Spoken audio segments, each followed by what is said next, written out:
Dear students, आज मैं राजनीतिक विचारधारा के अंतर्गत मार्क्सवाद की चर्चा शुरू करूंगा।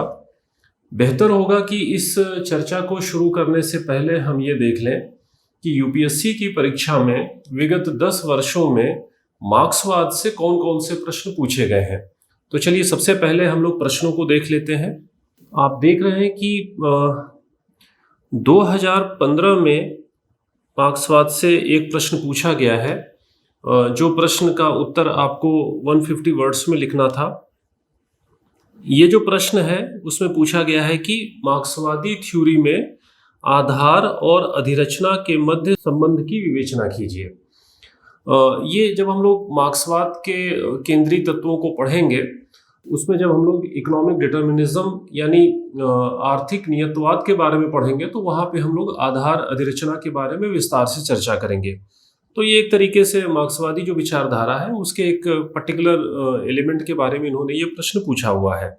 उसके बाद आप देखेंगे कि 2019 में जो प्रश्न पूछा गया है वो भी प्रश्न 150 वर्ड्स का ही है। उसमें जो उन्होंने पूछा है कि मार्क्सवाद की समकालीन प्रासंगिकता क्या है। तो अक्सर जब भी हम लोग मार्क्सवाद के बारे में पढ़ते हैं या समाजवाद के बारे में पढ़ते हैं, तो उसका जो कंटेम्परेरी जो रेलेवेंस है वो भी एक महत्वपूर्ण डिस्कशन का विषय हो जाता है। तो जब भी हम लोग मार्क्सवाद की जब चर्चा को ख़त्म कर लेंगे, तो वर्तमान संदर्भों में या समकालीन संदर्भों में उसका क्या रेलेवेंस है, और ख़ास तौर पे आप जानते हैं कि आज का जो दौर है वो ग्लोबलाइजेशन का दौर है, तो उसमें आज की तारीख में मार्क्सवाद को हम कहाँ तक एक प्रासंगिक विचारधारा के रूप में देखते हैं, उस पर भी हम लोग चर्चा करेंगे। बाकी आप देखेंगे कि 2014 में जो उन्होंने प्रश्न पूछा है वो एक तरीके से कंपैरेटिव अप्रोच पे पूछा गया है, जिसमें कि फांसीवादी और मार्क्सवादी विचारधाराओं में राज्य की संकल्पना का परीक्षण कीजिए, ऐसा प्रश्न पूछा गया है। तो आप देखेंगे कि आपके पाठ्यक्रम में जो राजनीतिक विचारधाराएं हैं, तो उसमें बहुत सारी विचारधाराएं हैं। उसमें उदारवाद भी है, उसमें समाजवाद भी है, उसमें मार्क्सवाद भी है, उसमें फांसीवाद भी है, उसमें नारी अधिकारवाद भी है। तो यहाँ पे जो उन्होंने सवाल पूछा है वो फांसीवादी और मार्क्सवादी विचारधाराओं में राज्य की संकल्पना का परीक्षण कीजिए। तो आगे हम लोग जब फांसीवाद को भी पढ़ेंगे तो वहाँ भी ये समझने का प्रयास करेंगे कि फांसीवाद के अनुसार राज्य की संकल्पना क्या है। फिलहाल अभी हम लोग जो मार्क्सवाद की चर्चा शुरू करेंगे तो वहाँ भी हम लोग ये देखेंगे कि राज्य की संकल्पना क्या है। तो जब आप दोनों विचारधाराओं को पढ़ लेंगे तो फिर आप बहुत आसानी के साथ में इस तरीके के प्रश्नों का उत्तर लिख लेंगे कि मार्क्सवाद के अनुसार राज्य की संकल्पना क्या है और फांसीवाद के अनुसार राज्य की संकल्पना क्या है। तो इन प्रश्नों को ध्यान में रखते हुए अब हम लोग चर्चा को शुरू करते हैं। सबसे पहले हेडिंग डाल लेते हैं, जो टॉपिक है हमारा डिस्कशन का।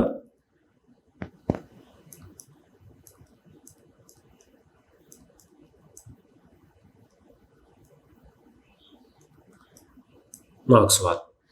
जैसा कि नाम से ही स्पष्ट है कि मार्क्सवाद की जो विचारधारा है ये कार्ल मार्क्स के विचारों पर आधारित है। कार्ल मार्क्स जो कि एक पॉलिटिकल थिंकर है, जो आपके पाठ्यक्रम में भी है। जब हम लोग वेस्टर्न पॉलिटिकल थिंकर्स के बारे में पढ़ेंगे तो वहाँ भी कार्ल मार्क्स के बारे में लिखा हुआ है। तो कार्ल मार्क्स के बारे में मोटे तौर पे आप जानते होंगे कि मार्क्स का जो जन्म हुआ वो 1818 में जर्मनी में हुआ, और उसकी जो डेथ हुई वो 1883 में लंदन में हुई। यानी मार्क्स का जो जीवन काल है वो 1818 से लेके 1883 तक है। मोटे तौर पे आप कह सकते हैं कि मार्क्स 19वीं सेंचुरी का विचारक था। तो 19वीं सेंचुरी में जब आप देखते हैं कि मार्क्स अपने विचारों को व्यक्त कर रहा था, तो उस समय 19वीं सेंचुरी की कंडीशंस क्या थी। जब भी हम किसी विचारक को देखते हैं या जब भी हम किसी विचारधारा को देखते हैं, तो हमें उन कंडीशंस को देखना ज़रूरी हो जाता है कि जिस कंडीशन में कोई विचारक अपने विचारों को व्यक्त करता है या कोई विचारधारा आकार ग्रहण करती है। तो हमें ये समझना होगा कि 19वीं सेंचुरी की कंडीशंस क्या थी। देखिए, 19वीं सेंचुरी एक तरीके से आप कह सकते हैं कि वो कंडीशंस थी जहाँ पे कि इंडस्ट्रियल रिवोल्यूशन के जो दुष्परिणाम थे वो उभर के सतह पे आ चुके थे। यानी औद्योगिक क्रांति के जो दुष्परिणाम थे वो उभर के सतह पर आ चुके थे, जिसमें क्या देखा गया, उसमें ये देखा गया कि बहुत ही चुनौतीपूर्ण और खतरनाक परिस्थितियों में मजदूरों को 16 घंटे 18 घंटे तक कार्य करना पड़ता था, और उस दौरान ये देखा गया कि मजदूरों का अमानवीय स्तर तक शोषण था। और उस दौर में आप देखते हैं कि मजदूरों के हित में भी बात करने वाला कोई नहीं था। कोई नहीं का मतलब न तो कोई राजनीतिक दल था, न तो कोई उनका संगठन था। तो कुल मिला के आप कह सकते हैं कि जो मजदूर वर्ग था वो बहुत ही अमानवीय स्थितियों में जीवन यापन करने के लिए विवश था। समाज में भयंकरतम असमानता थी और शोषण था। ये जो बातें मैं आपसे कर रहा हूं ये यूरोप की बातें हैं जहां पे कि इंडस्ट्रियल रिवॉल्यूशन देखी गई थी। तो उन कंडीशंस में मार्क्स का जन्म हुआ और मार्क्स ने उन चीज़ों को बहुत गहराई से महसूस किया। मार्क्स के बारे में एक बात जो आप दिमाग में रखें कि मार्क्स बेसिकली मार्क्स का जो जीवन था वो अपने जीवन काल में बहुत अधिक प्रसिद्ध नहीं हुआ। ये कहा जाता है कि मार्क्स की जो मृत्यु हुई वो भी एक तरीके से गुमनामी में हुई। लंदन में उसकी जब शव यात्रा निकली तो उसकी शव यात्रा में मुश्किल से 10 लोग शामिल थे। लेकिन मार्क्स के मरने के पश्चात जब उसके विचारों का प्रचार प्रसार हुआ और बहुत सारे लोगों ने उसके विचारों को आकार देना शुरू किया तो मार्क्स का जो असर हुआ वो दुनिया के बहुत सारे देशों पे और करोड़ों लोगों के ऊपर पड़ा। ये कहा जाता है कि मार्क्स के विचारों को आकार देने में या मार्क्सवाद के विचारों को आकार देने में जिन लोगों ने महत्वपूर्ण भूमिका निभाई तो उसमें जो मार्क्स के सहयोगी थे फ्रेडरिक एंजेल्स, क्रोट्स्की और जॉर्ज प्लेखानोव, इनकी बहुत महत्वपूर्ण भूमिका थी जिन्होंने मार्क्सवाद की विचारधारा को आकार दिया। तो मार्क्स के विचारों का आप कह सकते हैं कि बिजली के तरीके से दुनिया के लोगों के ऊपर असर पड़ा और उसने कहीं ना कहीं से, मैंने कहा कि बहुत सारे देशों में मार्क्सवाद की विचारधारा से प्रेरित होकर मजदूरों के संगठन बने, राजनीतिक दल बने मजदूरों के। बहुत सारे देशों में आपने देखा कि साम्यवादी क्रांति को अंजाम दिया गया और जिन देशों में साम्यवादी क्रांति नहीं हो सकी वहां भी आप देखेंगे कि मार्क्सवाद की विचारधारा का बहुत जबरदस्त असर पड़ा। जो वहां की सरकारें थी जो जिनके बारे में कहा जाता था कि वो पूंजीपतियों के हितों में कार्य करने वाली सरकारें थी, तो उनको भी कहीं ना कहीं से बैकफुट पे जाना पड़ा और उन्हें भी अपनी नीतियों में परिवर्तन करना पड़ा। तो इस तरीके से आप देखते हैं कि मार्क्सवाद वो विचारधारा बन गई जिसने कि बहुत बड़े स्तर पर जो है अपना प्रभाव उसने दुनिया के ऊपर उसने छोड़ा। मोटे तौर पर आप ये कह सकते हैं कि जो मार्क्सवाद की जो विचारधारा है वो दो चीजों का विरोध करते हुए अस्तित्व में आती है। सबसे पहले आप कह सकते हैं कि मार्क्सवाद की विचारधारा पूंजीवाद का विरोध करती है। तो पूंजीवाद का विरोध क्यों करती है? क्योंकि मार्क्सवाद के अनुसार जो पूंजीवाद है वो असमानता और शोषण को बढ़ावा देता है। दूसरी बात आप ये कह सकते हैं कि जो मार्क्सवाद की जो विचारधारा है ये उदारवादी विचारधारा का भी विरोध करती है। उदारवादी विचारधारा का इसलिए विरोध करती है क्योंकि मार्क्सवाद के अनुसार जो उदारवाद है ये पूंजीवाद को संरक्षण प्रदान करता है। तो इन बातों को दिमाग में रखते हुए ही आप बातों को समझना शुरू करेंगे। और कुछ बातें और मैं आपसे कहना चाहूंगा कि जैसे जब आप मार्क्स को देखते हैं जिसका कि एक लंबा जीवन काल है, जो मैंने कहा कि 1818 से 1883 तक का, तो उसका जो एक लंबा जीवन काल है तो उस जीवन काल में मार्क्स की विचारधारा के भी कई रूप दिखाई पड़ते हैं या मार्क्स के विचारों के भी कई रूप दिखाई पड़ते हैं। मोटे तौर पे कहा जाता है कि मार्क्स के जो विचार है उसके दो रूप दिखाई पड़ते हैं। एक जो यंग मार्क्स है यानी युवा मार्क्स है जो उसके जीवन की प्रारंभिक अवस्था है। दूसरा मैच्योर मार्क्स है। खासतौर पे कहा जाता है कि 1848 में जब उसने कम्युनिस्ट मैनिफेस्टो लिखी तो उसके बाद के जो उसके विचार है उसको एक मैच्योर मार्क्स के रूप में देखा जाता है, यानी परिपक्व मार्क्स के रूप में देखा जाता है। तो वहां पे उसके दृष्टिकोणों में अंतर दिखाई पड़ता है। तो इसीलिए आप देखेंगे कि चूंकि मार्क्स के विचारों में ही अंतर दिखाई पड़ता है तो उसी के विचारों को आधार बना के जब मार्क्सवाद की विचारधारा का डेवलपमेंट हुआ तो मार्क्सवाद की विचारधारा के भी कई रूप दिखाई पड़ते हैं। लेकिन मोटे तौर पे जब भी हम मार्क्सवाद की विचारधारा को देखते हैं तो उसकी पहचान करने के लिए हम कुछ खास तत्वों को, कुछ विशिष्ट तत्वों को हम आइडेंटिफाई करते हैं जिनकी चर्चा हम मार्क्सवाद की विचारधारा के केंद्रीय तत्वों के रूप में करेंगे, ताकि कभी भी अगर आपसे एग्जाम में कोई प्रश्न पूछा जाए तो आप बहुत ही स्ट्रक्चर्ड तरीके से अपनी बात को कह सकें। क्योंकि मार्क्सवाद की जब भी हम चर्चा करते हैं तो ये बहुत ही वास्ट चर्चा है, ये बहुत ही बड़ी चर्चा है लेकिन हमारे सामने जो सबसे बड़ा चैलेंज होता है कि अगर एग्जाम में कोई प्रश्न पूछा जा रहा है, जैसा कि आपने देखा कि जो भी प्रश्न पूछे गए हैं तो वो 150 वर्ड्स के प्रश्न पूछे गए हैं। तो इस तरीके से जब 150 वर्ड्स या 200 वर्ड्स में कोई प्रश्न आपसे पूछा जाता है तो फिर ये बहुत जरूरी हो जाता है कि हम उसका बहुत ही स्ट्रक्चर्ड तरीके से आंसर लिखें, तभी आपको अच्छे एग्जाम में मिल सकते हैं। तो अपनी चर्चा में मैं इस बात का ध्यान रखूंगा कि जो भी बातें हों वो बहुत ही स्ट्रक्चर्ड तरीके से हो और जिसमें कि कॉन्सेप्ट की पूरी क्लैरिटी हो, जिससे कि न सिर्फ आपको समझने में बल्कि कभी भी एग्जाम में लिखना हो तो आप आसानी के साथ में उस काम को कर सकें। तो चलिए शुरुआत हम लोग लिखने से करते हैं। सबसे पहली बात आप लिख लें कि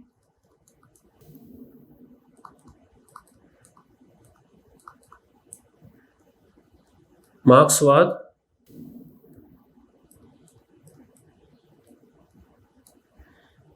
मार्क्स के विचारों पर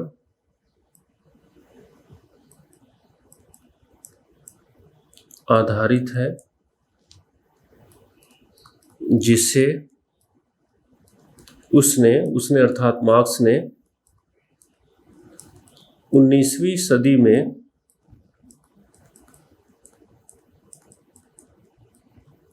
व्यक्त किया।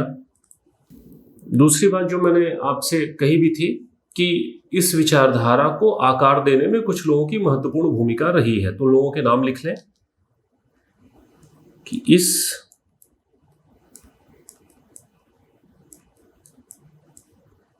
विचारधारा को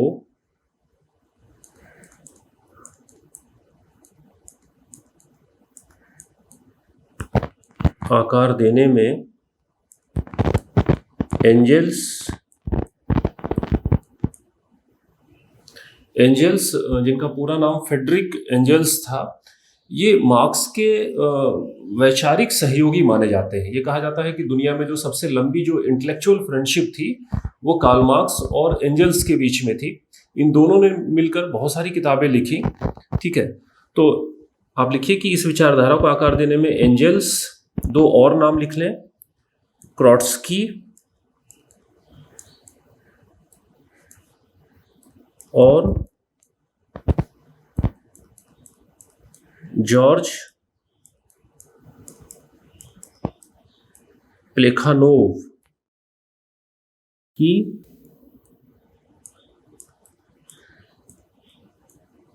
महत्वपूर्ण भूमिका रही। ये वही बात है कि जैसे मैंने कहा ना कि कोई विचारधारा होती है तो वो हो सकता है कि किसी पर्टिकुलर विचारक से जुड़ी हो, लेकिन उस पर्टिकुलर विचारक का जो काल होता है तो हो सकता है कि उसमें उस विचारधारा को उस तरीके से आकार न मिले या उसके विचारों पर आधारित विचारधारा को आकार न मिले। जैसे आप कह सकते हैं कि गांधी के बाद गांधीवाद प्रचलित हुआ, तो गांधीवाद को प्रचलित करने में बहुत सारे लोगों का योगदान हो गया। या जैसे आप कहते हैं कि अंबेडकर के बाद अंबेडकरवाद प्रचलित हुआ, तो अंबेडकर की मृत्यु के पश्चात जो बहुत ज्यादा जिसका प्रसार हुआ तो उसको आकार देने में बहुत सारे लोगों की भूमिका थी। उसी तरीके से हम ये कह रहे हैं कि मार्क्स की मृत्यु के पश्चात जब मार्क्सवाद को आकार मिला तो उसको आकार देने में कुछ लोगों का विशेष योगदान था, जिनका कि मैंने आपके सामने नाम लिया। ठीक है, तो इन बातों को लिखने के बाद फिर आप वो वाली बात लिख दें कि ये जो विचारधारा है वो किन चीजों का विरोध करते हुए अस्तित्व में आती है, क्योंकि अक्सर ये देखा जाता है कि जो भी विचारधारा अस्तित्व में आती है तो वो स्थापित मान्यताओं का या स्थापित विचारों का विरोध करते हुए अस्तित्व में आती है। तो लिखिए कि यह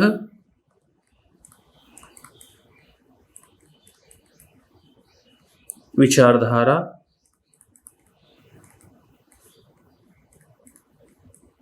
विरोध करती है।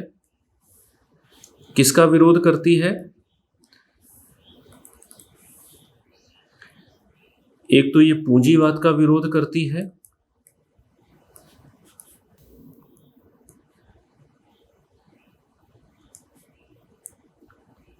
जो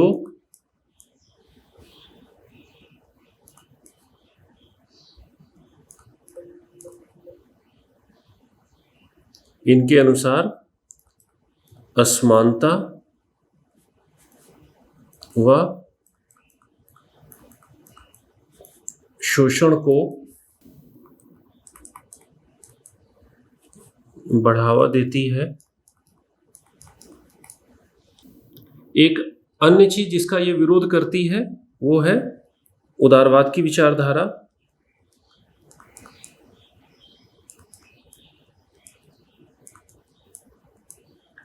जो इनके अनुसार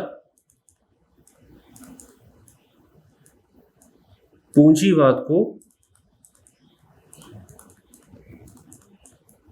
संरक्षण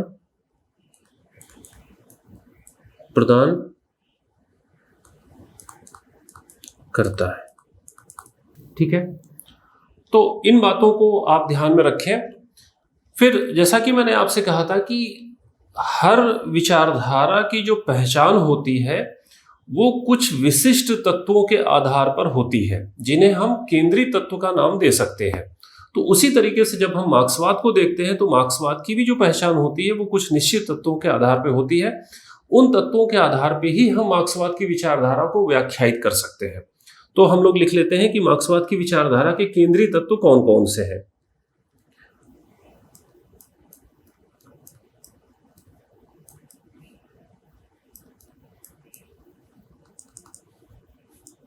अब जब आप केंद्रीय तत्वों की बात करेंगे तो सबसे पहले इसमें लिखिए आर्थिक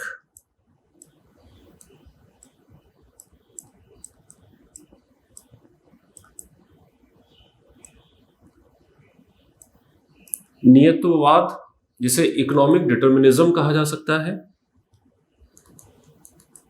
दूसरा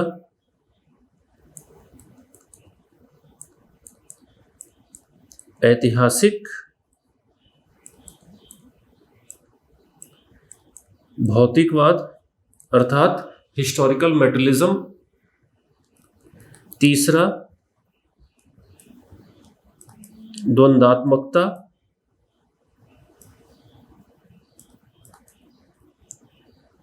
जिसे डायलेक्टिक कह सकते हैं। ये एक तरीके से परिवर्तन का तरीका है, आगे हम लोग चर्चा करेंगे। Dialectic method of change.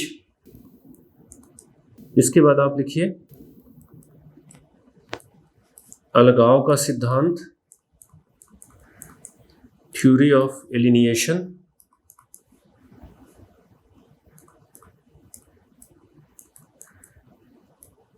अतिरिक्त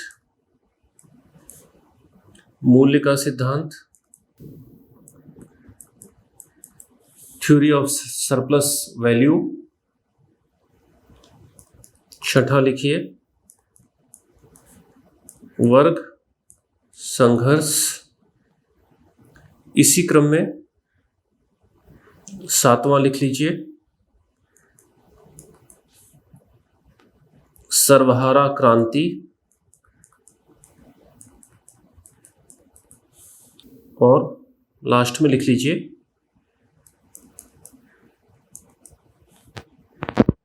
समाजवाद व साम्यवाद। ठीक है, तो आप देखेंगे कि ये वो केंद्रीय तत्व है जिसके आधार पे हम मार्क्सवाद की विचारधारा को व्याख्यायित करते हैं। इनके नाम मैं फिर से रिपीट कर दे रहा हूँ। इकोनॉमिक डिटर्मिनिज्म है, हिस्टोरिकल मेटेरियलिज्म है, डायलेक्टिक है, थ्योरी ऑफ एलिनिएशन है, थ्योरी ऑफ सरप्लस वैल्यू है, क्लास स्ट्रगल है, रेवोल्यूशन है, और जिस रेवोल्यूशन की ये बात कर रहा है वो सर्वहारा क्रांति है, यानी प्रोलेटेरिएट्स का रेवोल्यूशन है। फिर लास्ट में सोशलिज्म और कम्युनिज्म। तो एक एक तत्वों को हम उठाते हैं और उसको हम व्याख्यायित करते हुए आगे बढ़ते हैं। तो सबसे पहले हम लोग बात करेंगे आर्थिक नियतवाद की।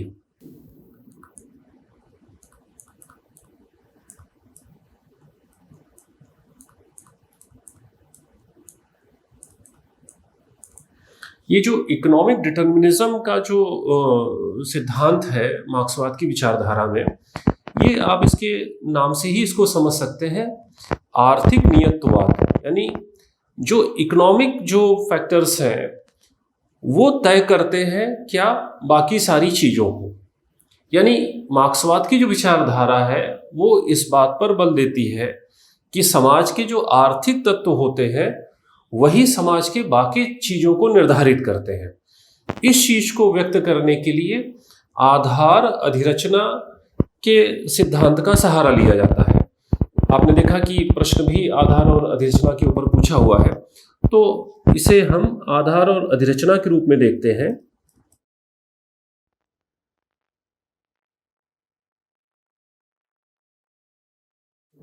इसे आप एक डायग्राम के माध्यम से व्यक्त कर सकते हैं। आप इस तरीके से बना लें, एक सर्किल बना लें और इस सर्किल को दो भागों में बांट लें। सर्किल के जो ऊपर वाला हिस्सा है इसे आप कह सकते हैं अधिरचना, यानी सुपर स्ट्रक्चर, ठीक है। और नीचे वाला जो हिस्सा है उसे आप कह सकते हैं आधार।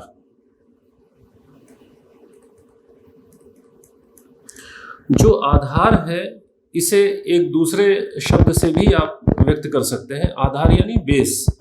तो बेस को आप दूसरे शब्द से व्यक्त कर सकते हैं जिसे आप कह सकते हैं मोड ऑफ प्रोडक्शन, यानी उत्पादन की प्रणाली। ये उत्पादन की प्रणाली है। आप उत्पादन की प्रणाली यानी आधार वाला जो हिस्सा है इसे आप दो भागों में बांट सकते हैं, इस तरीके से, जिसमें से नीचे वाले हिस्से के हमने दो भाग कर दिए, जिसमें से एक जिसे आप कहेंगे उत्पादन की शक्तियां,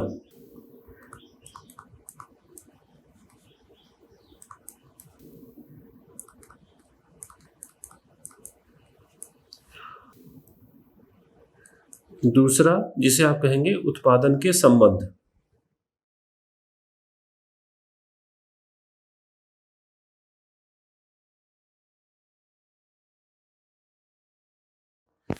जो उत्पादन की जो शक्तियां हैं इसे भी आप दो भागों में बांट के देख लेंगे। एक जिसे आप कहेंगे उत्पादन के साधन,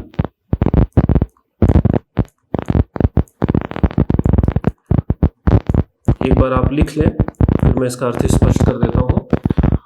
और दूसरा आप लिखेंगे श्रम शक्ति।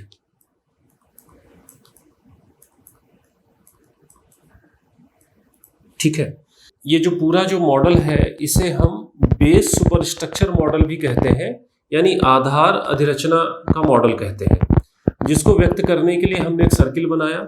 सर्किल का जो नीचे वाला हिस्सा है वो आधार है और ऊपर का जो हिस्सा है वो अधिरचना है।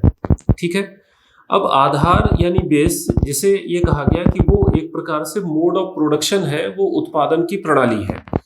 जो उत्पादन की जो प्रणाली है उसको हमने दो भागों में बांट दिया। एक हिस्सा जो हाफ सर्किल का भी हाफ हिस्सा है, जिसे हमने कहा उत्पादन की शक्तियां, और दूसरा हिस्सा जिसे हमने कहा उत्पादन के संबंध, यानी एक फोर्स ऑफ प्रोडक्शन है, दूसरा रिलेशंस ऑफ प्रोडक्शन है। ठीक है, जो उत्पादन की शक्तियां हैं इसको भी हमने दो भाग में बांटा।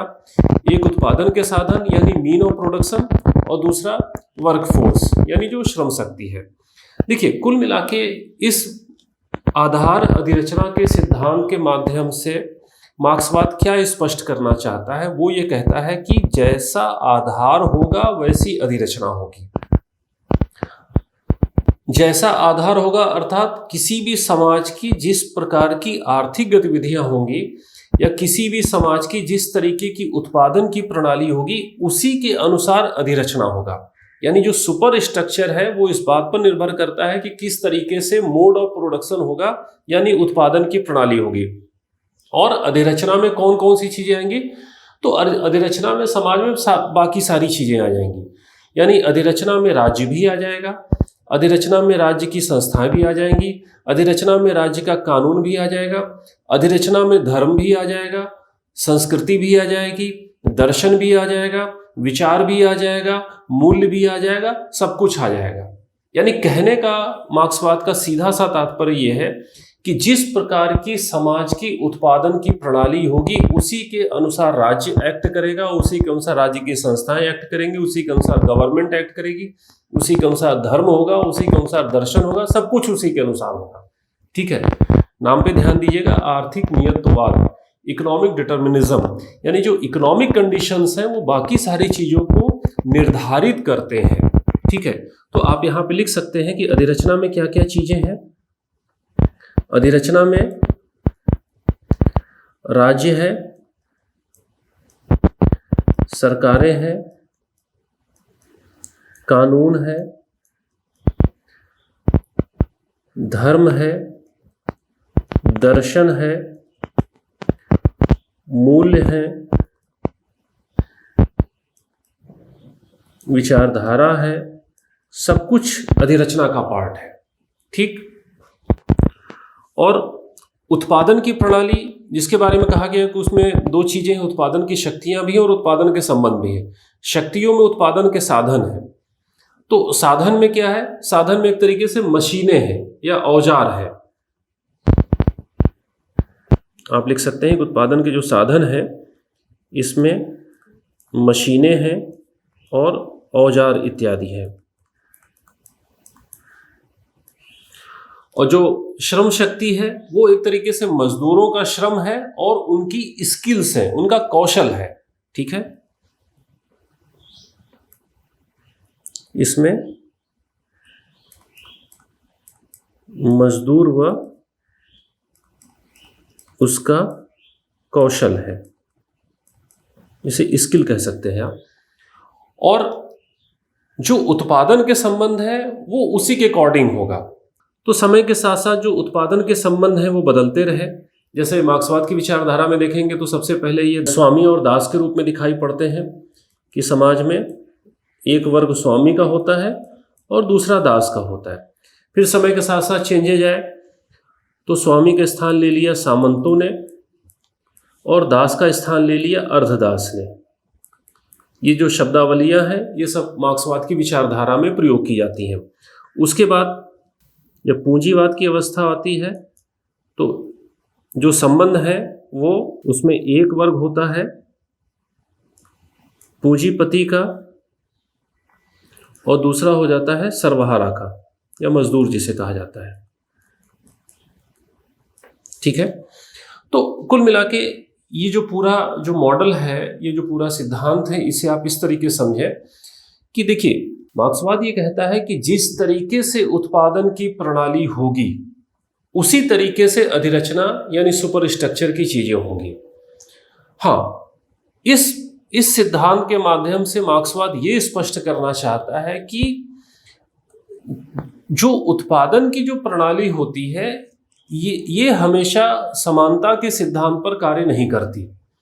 यानी उत्पादन की प्रणाली में क्या देखा जाता है, उत्पादन की प्रणाली में यह देखा जाता है कि एक वर्ग होता है वो डोमिनेट करता है, यानी एक डोमिनेट करने वाला वर्ग होता है और दूसरा वो वर्ग होता है जो उस पर डिपेंडेंट होता है। यानी एक प्रभुत्वशाली वर्ग होता है, दूसरा पराधीन वर्ग होता है।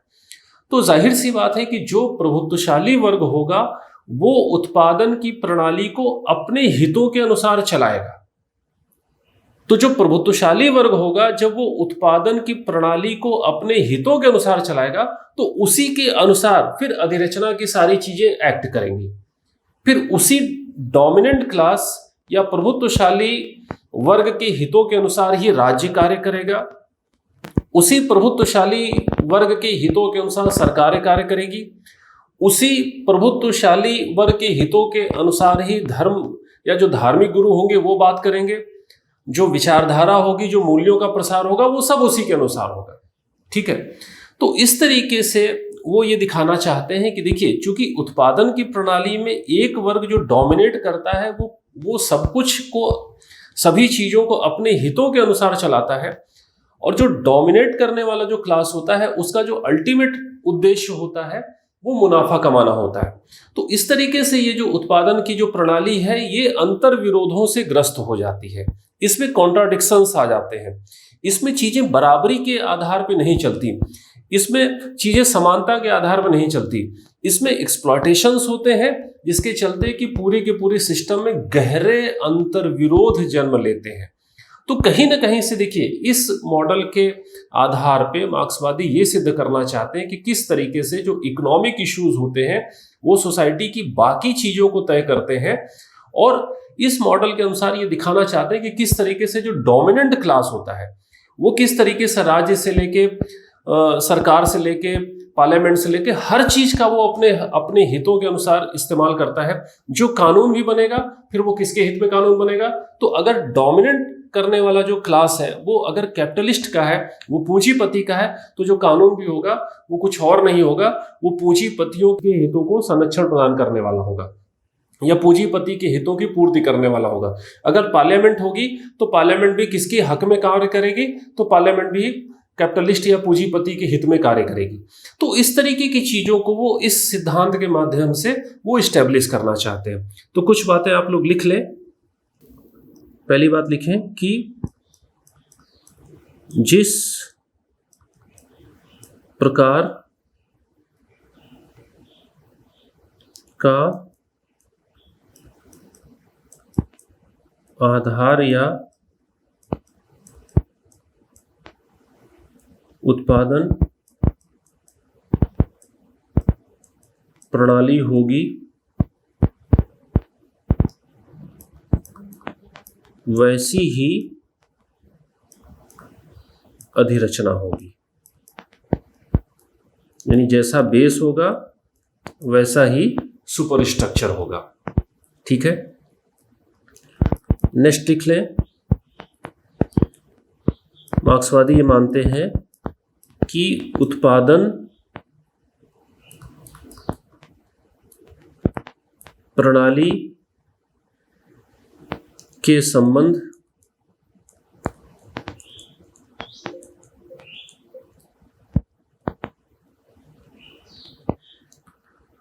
समानता के आधार पर नहीं होते।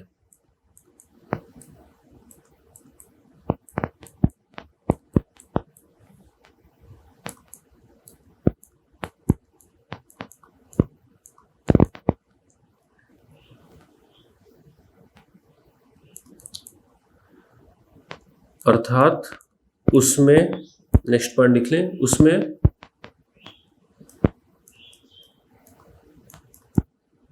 प्रभुत्वशाली व पराधीन वर्ग होते हैं। नेक्स्ट लिख लें,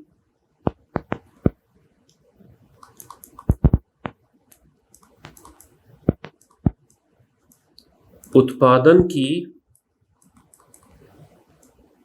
प्रणाली में जो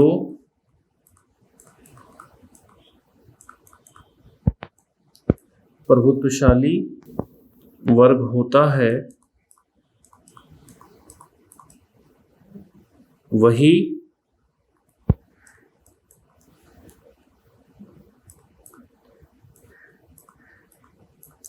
अधिरचना की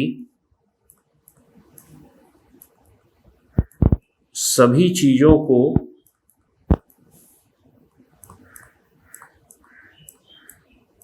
निर्धारित करता है। उत्पादन की प्रणाली में जो प्रभुत्वशाली वर्ग होता है वही अधिरचना की सभी चीजों को निर्धारित करता है।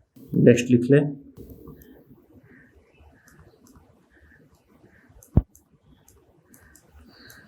अधिरचना की संरचनाएं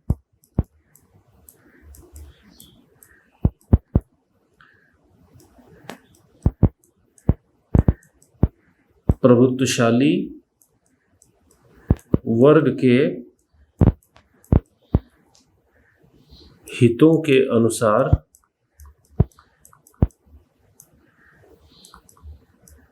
कार्य करती हैं। लास्ट में एक लाइन और लिख लें, इसीलिए समाज में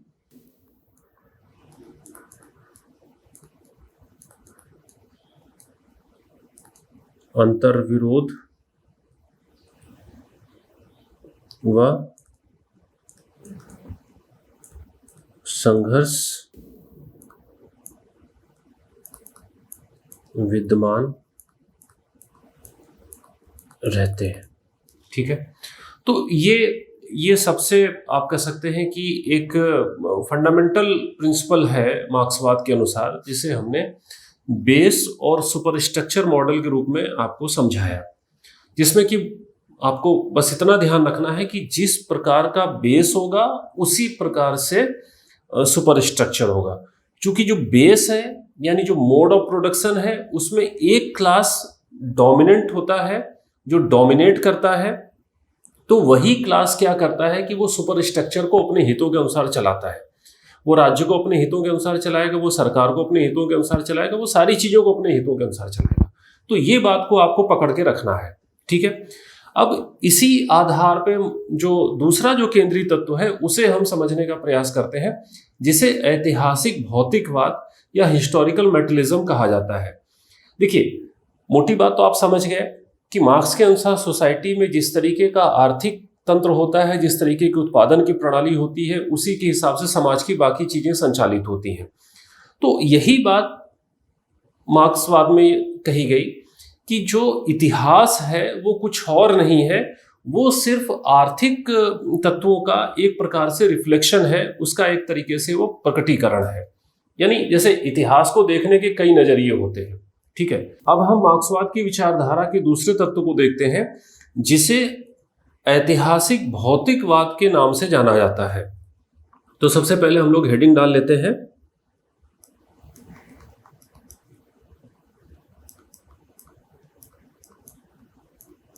ऐतिहासिक भौतिकवाद।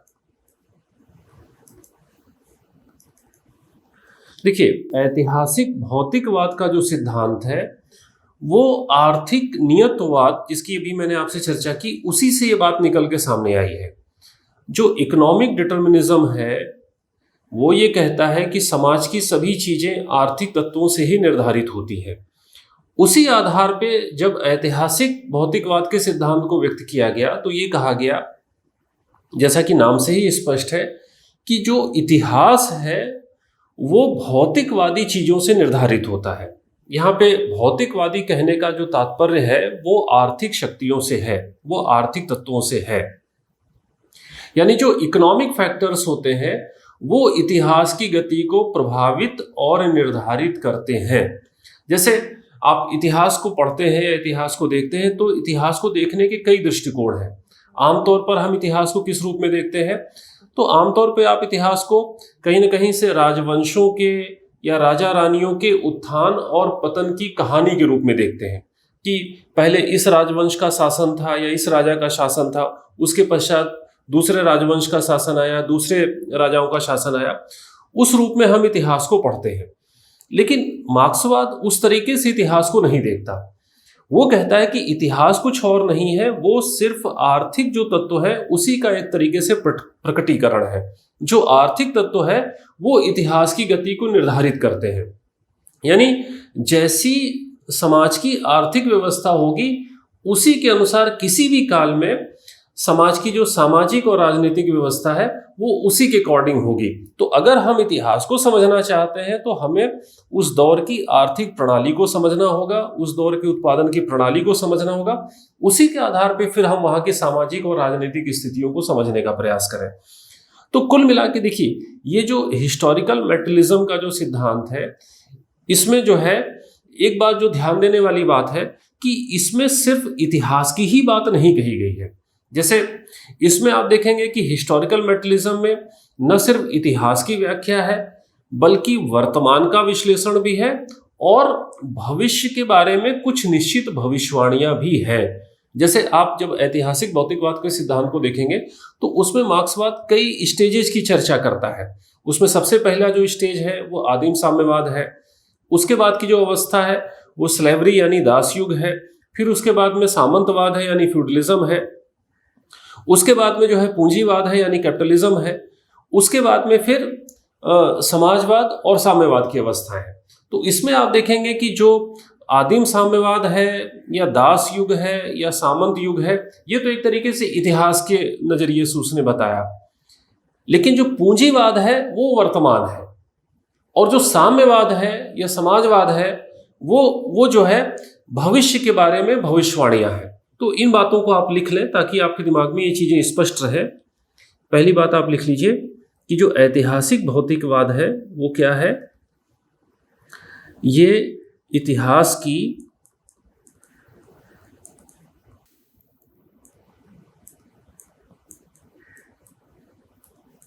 भौतिकवादी या आर्थिक व्याख्या है। नेक्स्ट लिख लें, इसके अनुसार आर्थिक तत्व ही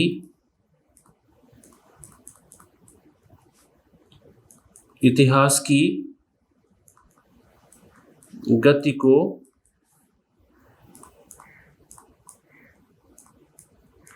निर्धारित करता है।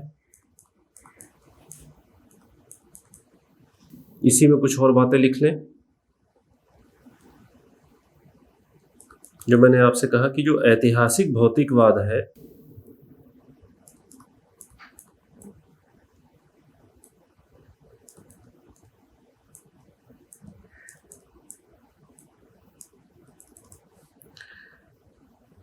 ये, इसमें तीन चीजें हैं, यानी इसमें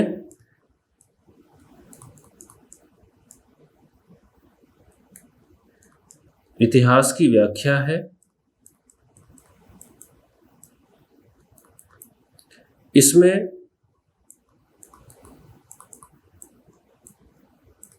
वर्तमान का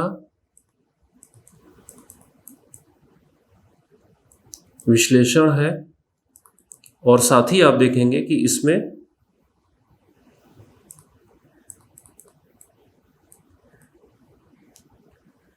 भविष्यवाणी भी है। ठीक है, यानी इसमें तीनों चीजें हैं। इसमें इतिहास की व्याख्या भी है, वर्तमान का विश्लेषण भी है, और इसमें भविष्य के बारे में कुछ निश्चित भविष्यवाणियां भी है। तो जैसा कि मैंने कहा कि ऐतिहासिक भौतिकवाद में 5 स्टेजेस की बात की जाती है,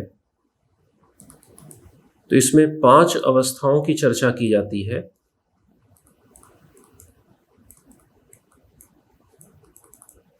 तो 5 अवस्थाएं कौन कौन सी हैं?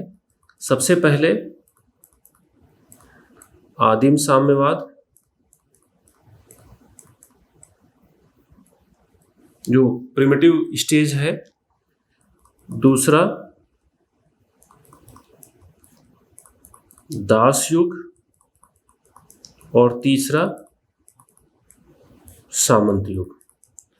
तो ये जो तीनों स्टेजेस बताई गई, ये एक तरीके से आप कह सकते हैं कि ये इतिहास है, यानी ये अतीत की बातें हैं, ये पहले की बातें हैं। ठीक। जो चौथी अवस्था है जिसे पूंजीवाद का नाम दिया गया, ये वर्तमान है।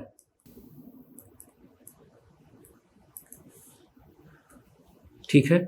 और जो लास्ट अवस्था है जिसे समाजवाद व साम्यवाद का नाम दिया गया, ये एक तरीके से भविष्य है। ठीक है। तो ये ऐतिहासिक भौतिकवाद में मार्क्सवाद 5 अवस्थाओं की चर्चा करता है, और जैसा कि मैंने कहा कि ये जो अवस्थाएं हैं, ये अवस्था ये दर्शाने के लिए है कि किस तरीके से इतिहास में चीजें होती रही हैं, या किस तरीके से वर्तमान में चीजें हो रही हैं, और किस तरीके की चीजें भविष्य में हो सकती हैं। तो ये जो 5 स्टेजेस हैं, इनके बारे में जब हम लोग कार्ल मार्क्स को पढ़ेंगे तो वहां पे इनके बारे में और हम विस्तार से चर्चा करेंगे, क्योंकि जैसा कि मैंने शुरू में ही आपसे कहा था कि आपके पाठ्यक्रम में पाश्चात्य राजनीतिक चिंतक के अंतर्गत कार्ल मार्क्स है, तो वहां पे हम इन स्टेजेस के बारे में और विस्तार से बात करेंगे। मोटे तौर पे यहाँ पे आप ये दिमाग में रखिए कि जो आदिम साम्यवाद है वो शुरुआती अवस्था है, जिस शुरुआती अवस्था में मार्क्सवाद ये कहता है कि समाज में कोई निजी संपत्ति नहीं थी, कोई प्राइवेट प्रॉपर्टी नहीं थी। वो एक तरीके से सभ्यता पूर्व की अवस्था है, जहाँ पे कि मनुष्य जंगलों में रहता था और आप कह सकते हैं कि वो गुफाओं कंदराओं में जो है अपना जीवन यापन करता था। तो वहां पे किसी भी चीज पे किसी का कोई क्लेम नहीं था कि ये हमारी प्रॉपर्टी है। लेकिन समय बदला, परिस्थितियां बदली, शुरू में खेती आई, पशुपालन आया, तो लोगों ने क्लेम करना शुरू कर दिया कि ये हमारी जमीन है, ये हमारे पशु हैं। तो कहीं ना कहीं से समाज में वो अवस्था आती है जिसे कि मार्क्सवाद दास युग कहता है। यानी दास युग में जो खेती के जो जमीन के मालिक हो गए, जो पशुओं के मालिक हो गए, वो तो स्वामी हो गए, लेकिन जो उनके खेतों पर काम करने वाले लोग हो गए वो दास हो गए। फिर समय बदला, चीजें बदली, उत्पादन के तौर तरीकों में परिवर्तन आया, तो तीसरी अवस्था आ गई, यानी सामंत युग आ गया, जिसमें स्वामी का स्थान सामंतों ने ले लिया और दासों की जगह पे अर्धदास आ गए। फिर चीजें बदली, इंडस्ट्रियल रिवॉल्यूशन हुआ, तो फिर पूंजीवादी युग आया, जिसमें कि एक और पूंजीपति हो गया और दूसरी ओर मजदूर या सरवाहरा हो गया। फिर वो कहता है कि पूंजीवाद में जिस तरीके से मजदूरों का शोषण होता है, मजदूरों में असंतोष बढ़ता है, तो क्रांति होती है। तो फिर जो लास्ट वाली स्टेज है, जिसे समाजवाद या साम्यवाद कहा गया, वो क्रांति के पश्चात की व्यवस्थाएं हैं। इस तरीके से मार्क्सवाद चीजों को बहुत विस्तार से व्याख्यायित करता है। ठीक है, इसी क्रम में जो नेक्स्ट जो केंद्रीय तत्व है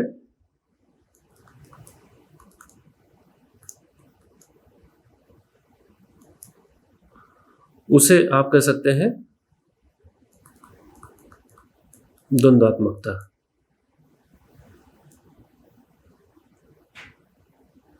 यानी डायलेक्टिक। अब देखिए, डायलेक्टिक का मतलब क्या है? डायलेक्टिक एक तरीके से मार्क्सवाद की विचारधारा में ये परिवर्तन का तरीका है कि परिवर्तन कैसे होता है। जैसे नॉर्मली कहा जाता है कि बहुत सारे लोग मानते हैं कि जो परिवर्तन की जो गति होती है वो एक रेखा में होती है, वो एक रेखी होता है। कुछ लोग ये मानते हैं कि जो इतिहास में जो परिवर्तन होता है वो चक्रीय होता है, यानी एक ही समय बार बार लौट के आता है। लेकिन मार्क्सवाद एक खास तरीके से परिवर्तन की गति की बात करता है। वो कहता है कि जो परिवर्तन होता है वो डायलेक्टिक मेथड से होता है। जो द्वंद्वात्मकता का जो मेथड है वो ये कहता है कि जब भी परिवर्तन होता है तो उस परिवर्तन में सबसे खास बात ये होती है कि अगर कोई चीज अस्तित्व में आती है तो वो स्थापित चीजों का विरोध करते हुए अस्तित्व में आती है। जैसे इस बात को आप एक उदाहरण से समझ सकते हैं कि जैसे कोई एक बीज है, तो जब आप उस बीज को जब आप मिट्टी में दबा देते हैं तो कुछ दिनों के बाद आप देखते हैं कि उस बीज में एक अंकुरण होता है। तो आप क्या कह सकते हैं? आप ये कह सकते हैं कि उस बीज का जो अंकुरण हुआ, उसका जो अंकुरित रूप निकल के सामने आया, वो जो अंकुरित रूप है वो किसका विरोध करते हुए अस्तित्व में आता है? तो वो बीज का विरोध करते हुए अस्तित्व में आता है। वही जो उसका शुरुआती अंकुरित रूप है वो धीरे धीरे वो पौधे की शक्ल ले लेता है। तो जो पौधा अस्तित्व में आया, तो पौधा किस चीज का विरोध करते हुए अस्तित्व में आया? तो पौधा उस अंकुरित रूप का विरोध करते हुए अस्तित्व में आया। फिर कुछ समय के बाद आप देखते हैं कि उस पौधे के ऊपर हो सकता है कि कुछ बालियां वगैरह लग जाए। जैसे आप गेहूं का पौधा देखते हैं तो गेहूं के पौधे पे बालियां लगती हैं। तो वो जो बालियां आती हैं और वो जो बालियां पकती हैं, जब गेहूं पकता है तो आप देखते हैं कि जब बालियां पकेंगी तो क्या होगा? जब बालियां पकेंगी तो जो पौधा होगा वो सूखना शुरू कर देता है। यानी जो बालियां होती हैं, जो जिसके अंदर गेहूं होता है, वो जब अस्तित्व में आता है तो वो किसका निषेध करते हुए, किसका विरोध करते हुए अस्तित्व में आता है? तो वो उस पौधे का विरोध करते हुए अस्तित्व में आता है। तो डायलेक्टिक मेथड यही कहता है कि जब भी कोई चीज अस्तित्व में आती है तो वो स्थापित चीजों का विरोध करते हुए आती है, जिसे वो निषेध सिद्धांत कहते हैं, या निषेध का सिद्धांत वो कहते हैं। थ्योरी ऑफ निगेशन बोलते हैं उसको। तो जैसे वो कहते हैं कि कोई एक विचार है, तो वो विचार क्या है? वो विचार एक तरीके से वाद है, वो एक तरीके से थीसिस है। तो अगर कोई एक विचार अस्तित्व में है तो उसका विरोध करते हुए क्या चीज अस्तित्व में आएगी? तो उसका एक प्रतिवाद होगा, वाद का एक प्रतिवाद होगा, जो एक तरीके से उसका एंटीथीसिस होगा। वाद और प्रतिवाद में जो संघर्ष होगा तो उससे एक तीसरी चीज निकल के सामने आएगी, उसे वो कहते हैं संवाद। ठीक है। जो संवाद होगा वो कुछ समय के बाद एक नए वाद का रूप ले लेगा, फिर उसका एक नया प्रतिवाद होगा, फिर उसका एक नया संवाद होगा। तो इस तरीके से वो कहते हैं कि जो इतिहास की गति है वो डायलेक्टिक मोड में चलती है, और इतिहास की गति में विचार महत्वपूर्ण नहीं होते हैं, बल्कि इतिहास की गति में जो सबसे महत्वपूर्ण चीज होती है वो है आर्थिक तत्व या उत्पादन की प्रणाली। यानी उत्पादन की प्रणाली में कोई भी चीज अगर अस्तित्व में आएगी तो वो स्थापित चीज का विरोध करते हुए आती है। आज की तारीख में भी आप देखते हैं कि मार्केट में जो भी चीज आती है तो वो स्थापित चीजों का विरोध करते हुए आती है। जैसे आप देखेंगे कि एक समय ऐसा था कि पेजर अस्तित्व में आया जिससे कि लोग मैसेजिंग करते थे, लेकिन उसके बाद जब मोबाइल फोन आया तो पेजर गायब हो गया। तो यानी मार्केट में जब मोबाइल फोन आया तो पेजर को उसने खत्म कर दिया। ठीक है, मोबाइल फोन में भी आपने देखा शुरू में जो है कीपैड वाले मोबाइल फोन अस्तित्व में आए, लेकिन बाद में जब स्मार्टफोन मार्केट में आया तो स्मार्टफोन ने कहीं ना कहीं से कीपैड वाले मोबाइल को बाजार से गायब कर दिया। तो आप बाजार में भी देखेंगे जो भी चीज अस्तित्व में आती है वो स्थापित चीजों का विरोध करते हुए आती है। तो इसी तरीके से मार्क्सवादी कहता है कि उत्पादन की प्रणाली में जो भी चीजें आएंगी, जो भी अगर कोई नई टेक्नोलॉजी आएगी या कुछ भी ऐसा आएगा, कोई भी अगर ऐसा चेंज होगा तो वो स्थापित चीजों का विरोध करते हुए वो चीज अस्तित्व में आती है। तो इस तरीके से कॉन्ट्राडिक्शंस उत्पन्न होते हैं और उसी के हिसाब से जो इतिहास है वो आगे बढ़ता है। ठीक है, तो आप लिखिए कि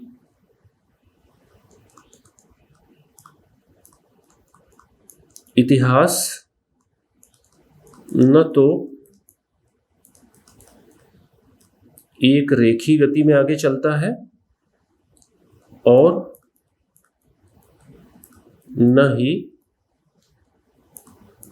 चक्रीय गति में आगे चलता है, बल्कि मार्क्सवाद कहता है कि इतिहास की गति क्या है, वो द्वंद्वात्मकता की है, यानी वो डायलेक्टिक तरीके से आगे बढ़ता है।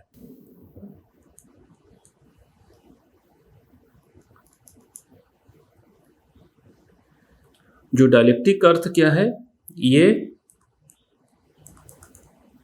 निषेध के सिद्धांत पर आधारित है। इसमें यह कहा जाता है कि कोई भी चीज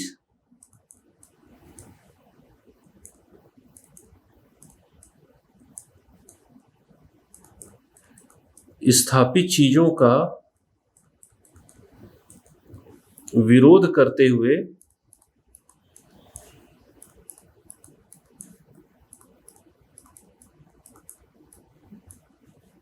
अस्तित्व में आती है।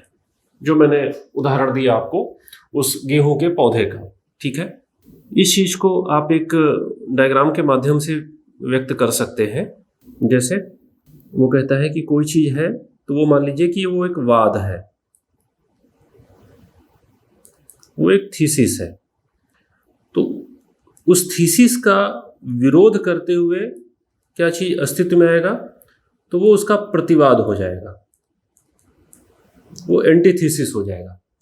और वाद और प्रतिवाद में जब संघर्ष होगा तो एक नई चीज निकल के सामने आएगी जो कि संवाद होगा। यानी वाद थीसिस, प्रतिवाद एंटीथीसिस और संवाद सिंथेसिस। जो संवाद होगा, चूंकि इतिहास की गति या कोई भी डेवलपमेंट है वो यहीं पे रुकेगा नहीं, तो जो संवाद होगा वो क्या हो जाएगा, वो एक नए वाद का रूप धारण कर लेगा। यानी जो संवाद होगा वो एक तरीके से नया वाद हो जाएगा। अब इस नए वाद का भी विरोध होगा तो क्या अस्तित्व में आएगा, एक नया प्रतिवाद अस्तित्व में आएगा, यानी एक नया एंटीथीसिस अस्तित्व में आएगा। फिर इन दोनों में भी संघर्ष होगा तो एक नया संवाद निकल के सामने आएगा। फिर इसी तरीके से उसका भी एक प्रतिवाद होगा, फिर उसके आगे भी एक संवाद होगा। तो इसी तरीके से वो कहता है कि इतिहास की गति आगे बढ़ती रहती है। ठीक है, यानी वाद होगा, प्रतिवाद होगा, फिर संवाद होगा, संवाद फिर नया वाद होगा, उसका फिर एक नया प्रतिवाद होगा, फिर उसका उन दोनों के बीच में संघर्ष होगा तो फिर एक नया संवाद होगा, और फिर वो इसी तरीके से वो चीजें आगे बढ़ती रहेंगी, क्योंकि विकास की प्रक्रिया एक सतत प्रक्रिया है, वो चलती रहती है उसमें। लेकिन उसका जो चलना है, उसका जो आगे बढ़ना है, वो डायलेक्टिक तरीके से आगे बढ़ना है। ठीक है, तो कुल मिला के आप ये लिख लें कि आखिर मार्क्सवादी इस मेथड का इस्तेमाल क्यों करते हैं, यानी इस मेथड को वो क्यों व्यक्त करते हैं, डायलेक्टिक मेथड को वो क्यों व्यक्त करते हैं। तो ये बात आप लिख लें।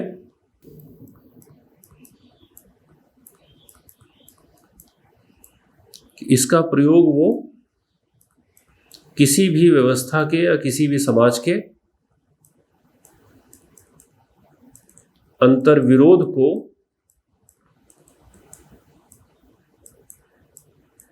व्यक्त करने के लिए और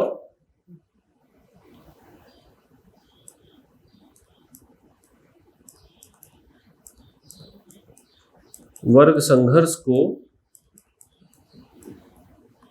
दर्शाने के लिए करते हैं। ठीक है, यानी डायलेक्टिक मेथड के माध्यम से वो दर्शाते हैं कि किस तरीके से समाज में कॉन्ट्राडिक्शंस होते हैं और किस तरीके से समाज में वर्ग संघर्ष या क्लास स्ट्रगल होता है। क्योंकि जो डायलेक्टिक मेथड है वो ये दिखा रहा है कि चीजें एक दूसरे का विरोध करते हुए वो अस्तित्व में आती हैं। ठीक है, तो इसे भी मार्क्सवाद के सिद्धांत का एक बहुत ही महत्वपूर्ण पक्ष कहा जाता है। अब जो नेक्स्ट सिद्धांत है उसे हम मार्क्सवाद की विचारधारा में अलगाव का सिद्धांत कहते हैं। तो हेडिंग डाल लें,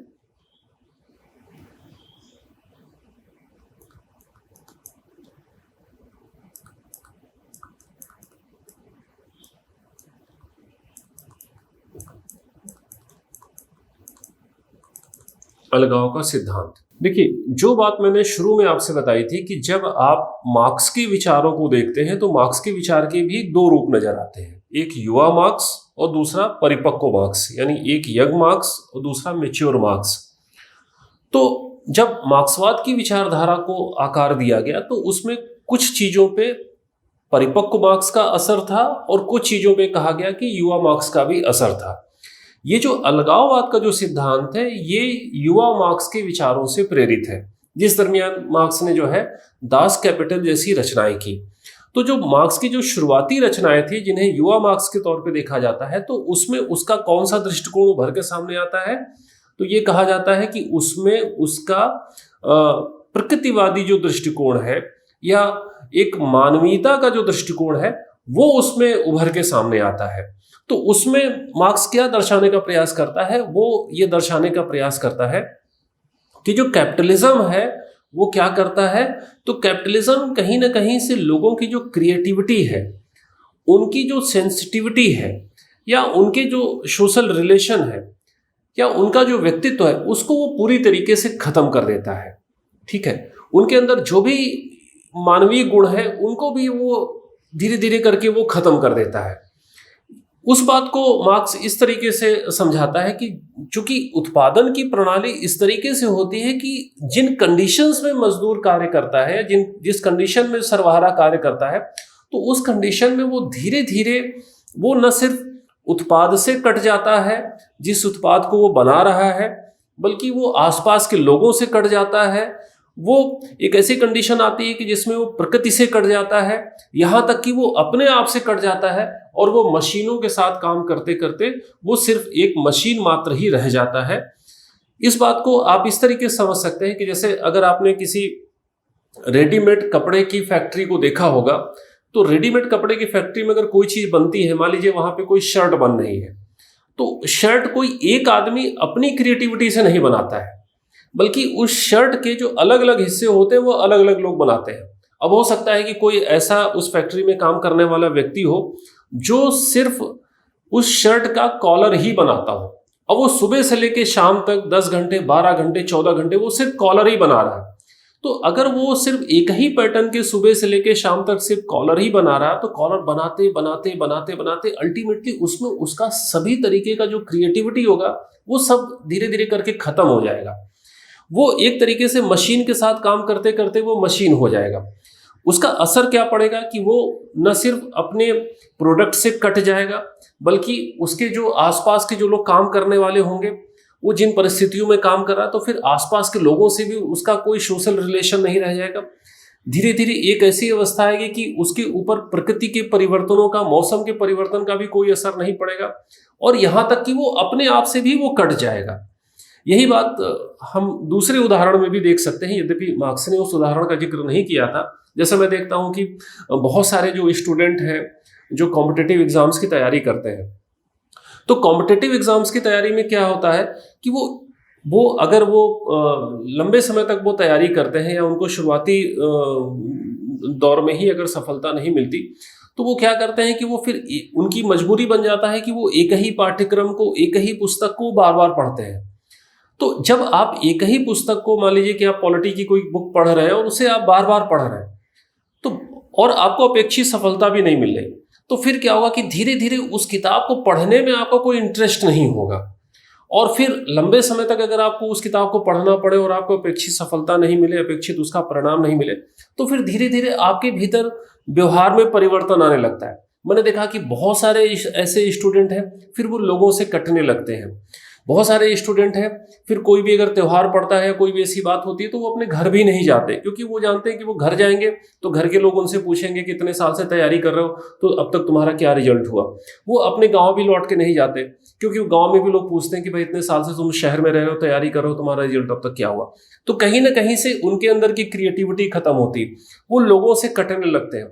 मौसम में भी कोई परिवर्तन आता है, कोई कोई बेहतरीन मौसम आता है, वसंत का ऋतु आता है, वर्षा ऋतु आती है, लेकिन वो एकदम उन सारी चीजों से वो अनभिज्ञ हो जाते हैं। वो सारी उनके अंदर की धीरे धीरे वो संवेदनाएं खत्म होती है, धीरे धीरे वो अपने बारे में भी वो लापरवाह होते चले जाते हैं, खुद के ऊपर से उनका कॉन्फिडेंस खत्म होने लगता है, और वो एक तरीके से एलिनिएशन की अवस्था में आ जाते हैं, वो अलगाव की अवस्था में आ जाते हैं। तो बेसिकली ऐसा जो कुछ भी होता है, इसमें उनका या उन छात्रों का कोई दोष नहीं है। इसमें बेसिकली दोष किसका है? वो उस प्रक्रिया का है, उस प्रक्रिया का जो कि एक बहुत ही लंबी और थकाऊ प्रक्रिया होती है, और जिसमें जिसमें सफलता की जो दर होती है वो बहुत कम होती है। तो कहीं ना कहीं से इस तरीके के प्रोसेस में जब आप जाते हैं, तो उस प्रोसेस का दोष होता है। उस प्रोसेस के दोष के कारण इस तरीके की चीजें आपके व्यवहार में देखी जाती हैं, जो कहीं ना कहीं से आपको अलगाव की स्थिति में डाल देती है। तो मैंने कहा कि ये जो उदाहरण है, ये मार्क्सवाद का उदाहरण नहीं है, लेकिन मैंने आपको बात को समझाने के लिए कहा कि किस तरीके से एलिनिएशन का असर लोगों के जीवन पर देखा जाता है। यद्यपि मार्क्सवाद में इसकी जो चर्चा की गई है, वो कैपिटलिज्म के दुष्परिणामों को दिखाने के संदर्भ में हुई है कि किस तरीके से जो मजदूर है वो सभी चीजों से कटता जाता है और वो अलगाव का शिकार हो जाता है। तो लिख लें कि ये जो सिद्धांत है, ये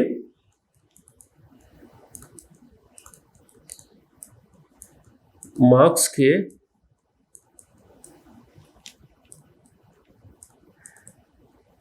प्रारंभिक लेखन पर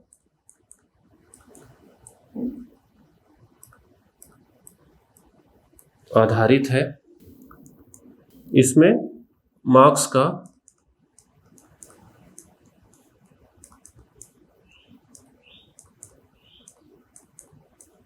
प्रकृतिवादी व मानववादी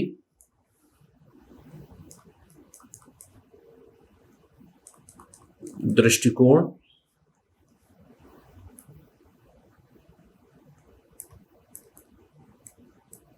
प्रभावी है।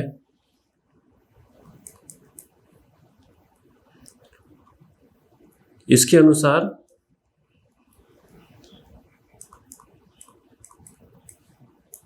जो पूंजीवाद है वो मनुष्य की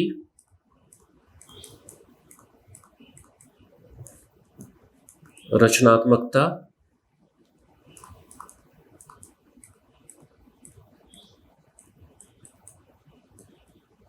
संवेदनशीलता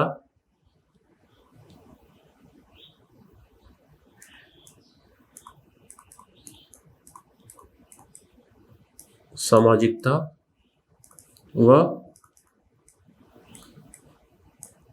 मानवीय गुणों को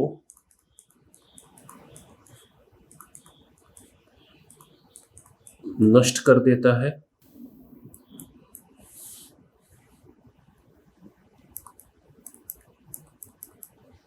एक दो बातें और लिख लें।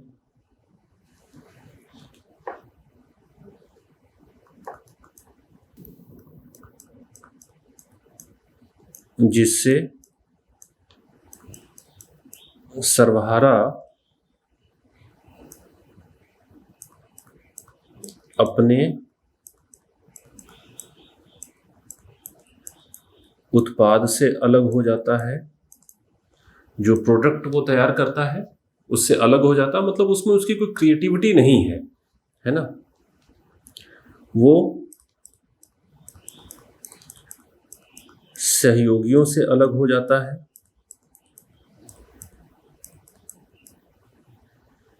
वो प्रकृति से अलग हो जाता है। वो अल्टीमेटली अपने आप से अलग हो जाता है। ठीक है, यानी जैसा कि मैंने कहा कि वो मशीनों के साथ कार्य करते करते वो एक मशीन हो जाता है। अब वो उसके अंदर कोई भी मानवीय गुण नहीं है, उसके अंदर किसी प्रकार की सृजनशीलता नहीं है, कोई रचनात्मकता नहीं है।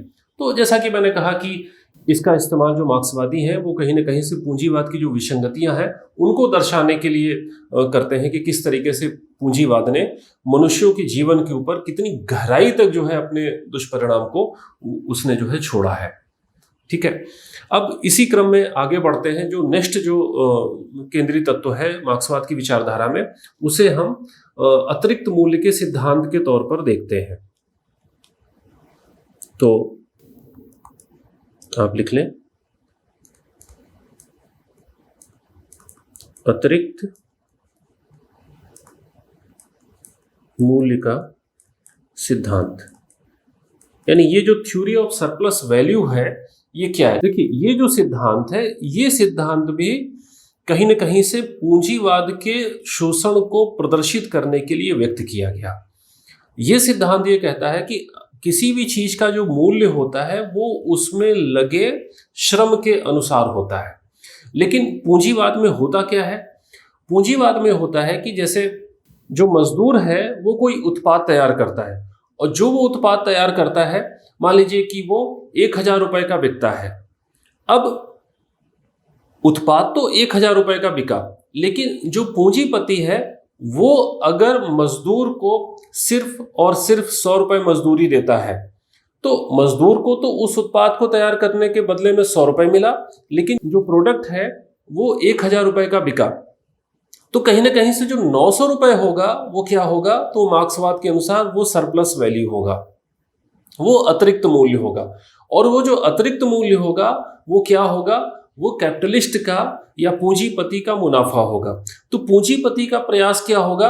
पूंजीपति का प्रयास होगा कि सरप्लस वैल्यू को बढ़ाना। पूंजीपति सरप्लस वैल्यू को कैसे बढ़ा सकता है? तो मार्क्सवादी कहते हैं कि जो पूंजीपति है वो सरप्लस वैल्यू को दो तरीके से बढ़ा सकता है। पहले तो वो ये प्रयास करेगा कि जो मजदूर है उसको कम से कम वेतन दे। दूसरा वो प्रयास करेगा कि ज्यादातर जो चीजें हैं वो मशीनों के माध्यम से कराए। तो मार्क्सवादी ये कहते हैं कि दोनों स्थितियों में जहां पे कि पूंजीपति का तो मुनाफा बढ़ता है, लेकिन जो मजदूर है उसका शोषण बढ़ता चला जाता है। तो कहीं ना कहीं से आप कह सकते हैं कि जो अतिरिक्त मूल्य का सिद्धांत है ये पूंजीवाद में किस तरीके से पूंजीपति मजदूरों का शोषण करता है उसको दर्शाने के लिए इसका इस्तेमाल किया गया। तो इसके बारे में भी लिख लें कि जो अतिरिक्त मूल्य का सिद्धांत है ये भी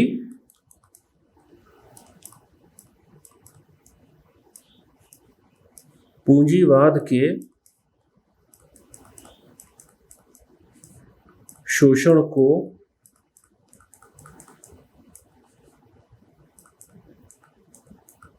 उजागर करने के लिए किया गया।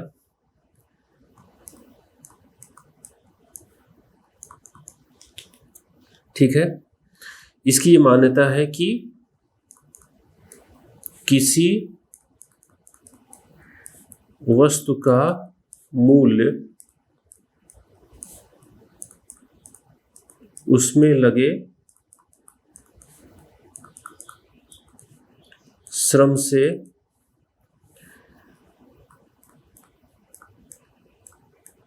निर्धारित होता है। कुछ बातें और लिख लें नेक्स्ट पेज पे। इसी आधार पर कहते हैं कि उत्पाद की कीमत व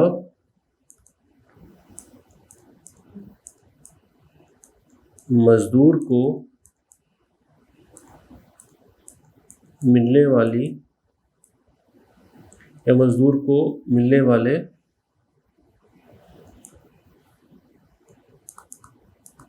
पारिश्रमिक, जो उसे मजदूरी मिलती है, का अंतर ही अतिरिक्त मूल्य है। ये बात मैंने कही कि वो 1000 रुपए की चीज बनाता है, लेकिन अगर उसे 100 रुपए मजदूरी मिलती है तो जो 900 रुपए हुआ वो क्या हुआ, वो सरप्लस वैल्यू हुआ। और ये अतिरिक्त मूल्य क्या हुआ, ये अतिरिक्त मूल्य ही पूंजीपति का मुनाफा हुआ। ठीक है। और जो पूंजीपति है,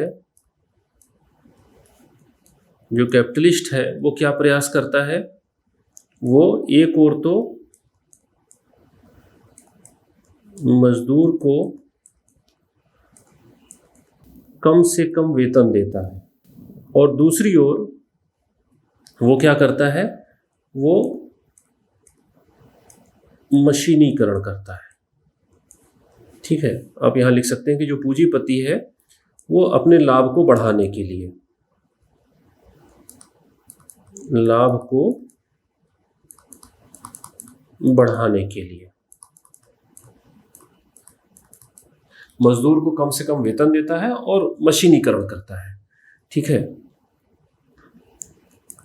आप लिखिए कि ऐसी दोनों स्थितियों में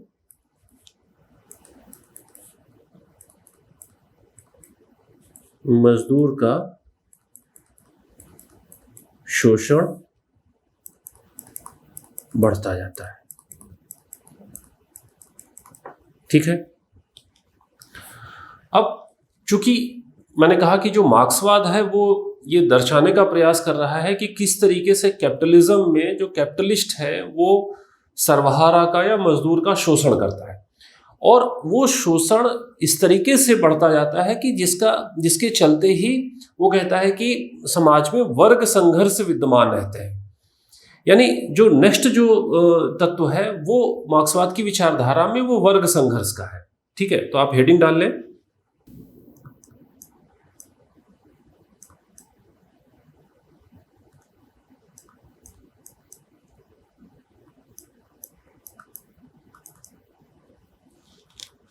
देखिए, वर्ग संघर्ष को भी मार्क्सवाद की विचारधारा में एक केंद्रीय तत्व के रूप में देखा जाता है, क्योंकि मार्क्सवाद की ये मान्यता है कि ये जो वर्ग संघर्ष है वो तब से अस्तित्व में आया जब से समाज में निजी संपत्ति का उदय हुआ। ये बात आप ऐतिहासिक भौतिकवाद से जोड़ के देख सकते हैं कि ऐतिहासिक भौतिकवाद के अंतर्गत मार्क्सवादी ये कहते हैं कि देखिए, एक ऐसी अवस्था थी जब किसी प्रकार की कोई निजी संपत्ति या प्राइवेट प्रॉपर्टी नहीं थी। जब प्राइवेट प्रॉपर्टी नहीं थी तो समाज में कोई वर्ग नहीं था। जब समाज में वर्ग नहीं थे तो वर्ग संघर्ष भी नहीं था। लेकिन जब से निजी संपत्ति आई तब से सोसाइटी में ये वर्ग संघर्ष देखा गया और अवस्थाएं बदली। लेकिन ये जो वर्ग संघर्ष है वो किसी न किसी रूप में हमेशा से विद्यमान रहा है, जिसमें एक जो वर्ग है वो प्रभुत्वशालियों का होता है और दूसरा जो वर्ग है वो पराधीनों का होता है। ये अवस्थाओं के परिवर्तन के साथ साथ इनके स्वरूप में तो परिवर्तन आता है। जैसे एक समय में एक तबका स्वामी का था, दूसरा तबका दास का था, फिर सामंतों का हुआ, और साथ में अर्धदासों को हुआ। जब पूंजीवाद में पहुंचते हैं तो एक वर्ग पूंजीपति का हुआ और दूसरा वर्ग सर्वहारा या मजदूर का हुआ। तो इन दो वर्गों के बीच में हमेशा से जो है संघर्ष चलता रहा है, और ये जो संघर्ष है यही जो है इतिहास की सबसे प्रमुख विशेषता है। इसीलिए मार्क्स भी कहता है या मार्क्सवादी कहते हैं कि अब तक का जो इतिहास है वो वर्ग संघर्ष का इतिहास है। ठीक है, तो और वो कहते हैं कि ये जो वर्ग संघर्ष है ये समाज के कंट्राडिक्शंस के कारण है। और वो जो कंट्राडिक्शंस है वो कहाँ से आए? वो कंट्राडिक्शंस आर्थिक तत्वों के कारण आए, या वो जो कंट्राडिक्शंस है वो उत्पादन की प्रणाली से आए। तो जो कंट्राडिक्शंस है उसके चलते ही वर्ग संघर्ष है, और चूंकि कंट्राडिक्शंस को आसानी से समाप्त नहीं किया जा सकता, इसलिए वर्ग संघर्ष को भी आसानी से समाप्त नहीं किया जा सकता। मार्क्सवादियों के अनुसार वर्ग संघर्ष को तभी समाप्त किया जा सकता है जब कहीं न कहीं से सर्वहारा की क्रांति हो, मजदूरों की क्रांति हो, और क्रांति के पश्चात वो इस तरीके की व्यवस्था का निर्माण करें जिससे कि धीरे धीरे वो अंतर्विरोध खत्म हो गए। जब अंतर्विरोध खत्म होंगे तभी पूरी तरीके से वर्ग संघर्ष का भी खात्मा होगा। ठीक है, तो आप लिख लें कि मार्क्सवाद के अनुसार जो वर्ग संघर्ष है वो ये कहते हैं कि निजी संपत्ति के आने से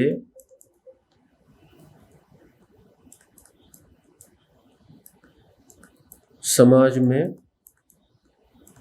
दो वर्ग हो गए। इन दो वर्गों में एक प्रभुत्वशाली व दूसरा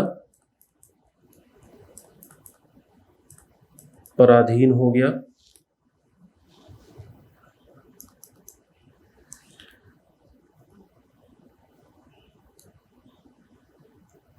दोनों वर्गों में संघर्ष देखा गया।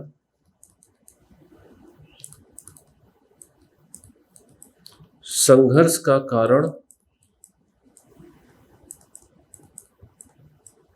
उत्पादन प्रणाली के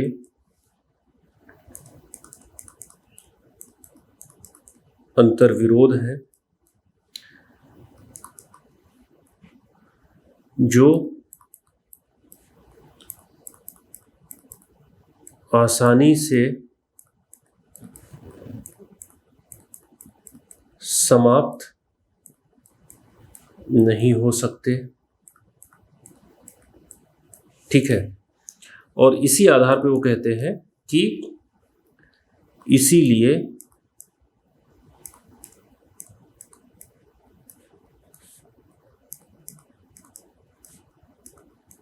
अब तक का इतिहास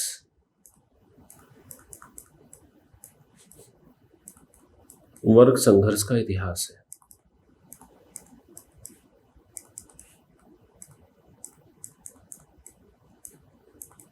ठीक है, इस तरीके से आप देखते हैं कि मार्क्सवाद की विचारधारा में जो वर्ग संघर्ष है इसे एक प्रमुख तत्व के तौर पे देखा जाता है। और जैसा कि मैंने कहा कि मार्क्सवादी मानते हैं कि जो इतिहास है वो वर्ग संघर्ष का इतिहास रहा है, और वो वर्ग संघर्ष ऐसा है जिसे आसानी के साथ समाप्त नहीं किया जा सकता।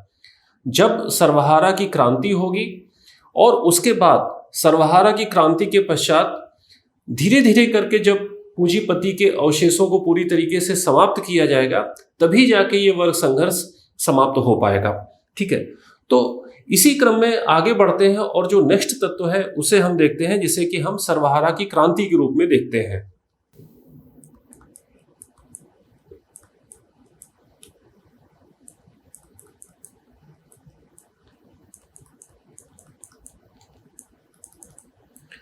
देखिए, अगर हम वर्ग संघर्ष और सर्वहारा क्रांति दोनों को अगर हम जोड़ के देखें तो हम इस तरीके से कह सकते हैं कि वर्ग संघर्ष क्या है, तो वो वर्ग संघर्ष मार्क्सवादी विचारधारा में एक तरीके से क्रमिक परिवर्तन है, और क्रांति क्या है, वो एक तरीके से गुणात्मक परिवर्तन है। क्योंकि वर्ग संघर्ष तो किसी भी अवस्था में वो सतत रूप से चलते रहते हैं, वो निरंतर चलते रहते हैं। लेकिन जो क्रांति होती है वो क्या करती है, वो किसी भी अवस्था में परिवर्तन ला देती है। इस बात को मार्क्सवादी एक उदाहरण से व्यक्त करते हैं।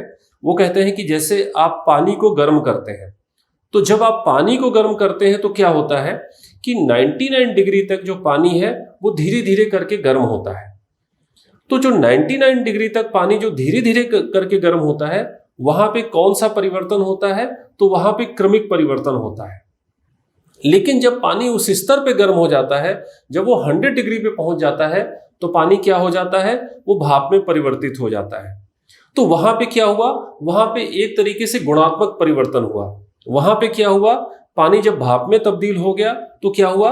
एक तरीके से आप कह सकते हैं कि वो रेडिकल चेंज हुआ, वहां पे अवस्था का परिवर्तन हुआ।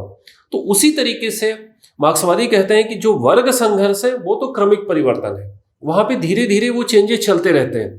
लेकिन जब अल्टीमेटली क्या होता है कि एक वो स्थिति आ जाती है जहां पे शोषण बहुत बढ़ जाता है, असंतोष बहुत बढ़ जाता है, तो वहां पे अल्टीमेटली फिर क्रांति होती है और अवस्था का परिवर्तन हो जाता है। तो मार्क्सवादी ये कहते हैं कि जो सर्वहारा क्रांति है उसका होना अवश्यंभावी है, उसे टाला नहीं जा सकता। जो बात मैंने ऐतिहासिक भौतिकवाद के संदर्भ में कही थी कि वो निश्चित भविष्यवाणी करते हैं, वो इसलिए क्योंकि उनका कहना है कि जिस तरीके से पूंजीवाद की व्यवस्था कार्य करती है, पूंजीवाद कार्य करता है, उसमें जो पूंजीपति है वो लाभ के लिए कुछ भी करने को तैयार है।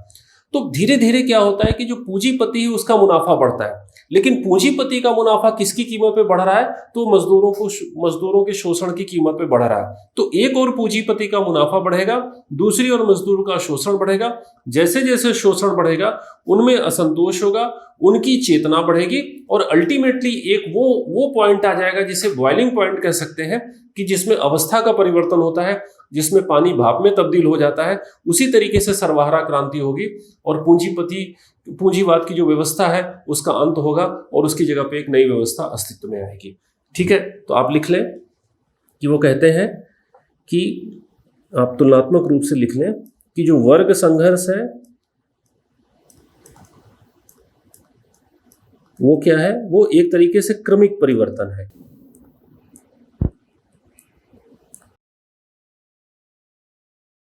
इसे इंक्रीमेंटल चेंज कह सकते हैं। और जो क्रांति है वो क्या है? वो गुणात्मक परिवर्तन है, जिसे आप रेडिकल चेंज कह सकते हैं। और जैसा कि मैंने कहा कि मार्क्सवादी ये मानते हैं कि जो क्रांति है वो अवश्यंभावी है, यानी उसका होना तय है। क्यों? क्योंकि पूंजीवाद में क्या होता है, कैपिटलिज्म में क्या होता है कि एक और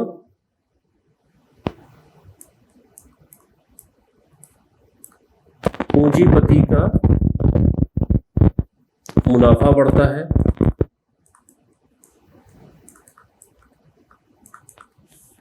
तो दूसरी ओर क्या होता है? मजदूरों का शोषण बढ़ता है। ठीक है, मजदूरों का जब शोषण बढ़ता है तो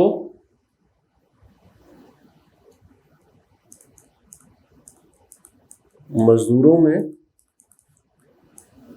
असंतोष होता है। मजदूरों में असंतोष होता है तो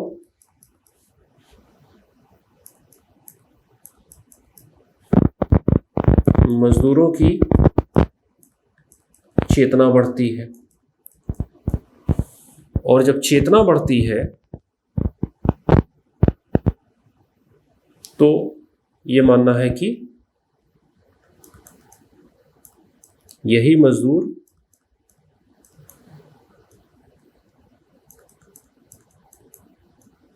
क्रांति को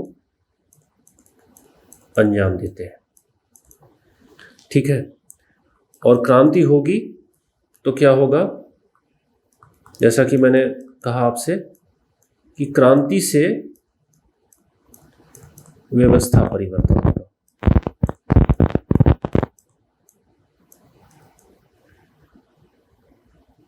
और न सिर्फ व्यवस्था परिवर्तन होगा बल्कि प्रभुत्व पराधीन के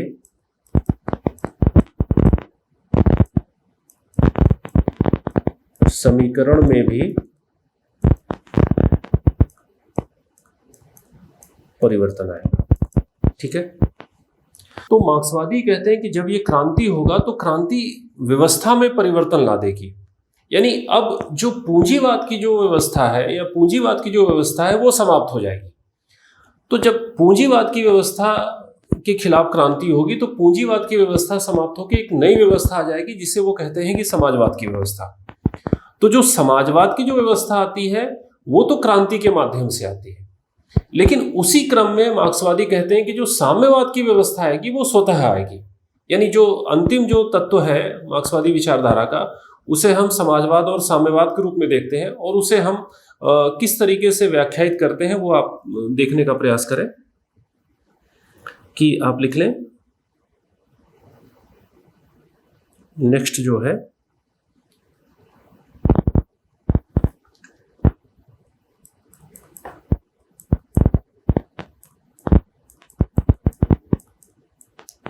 समाजवाद व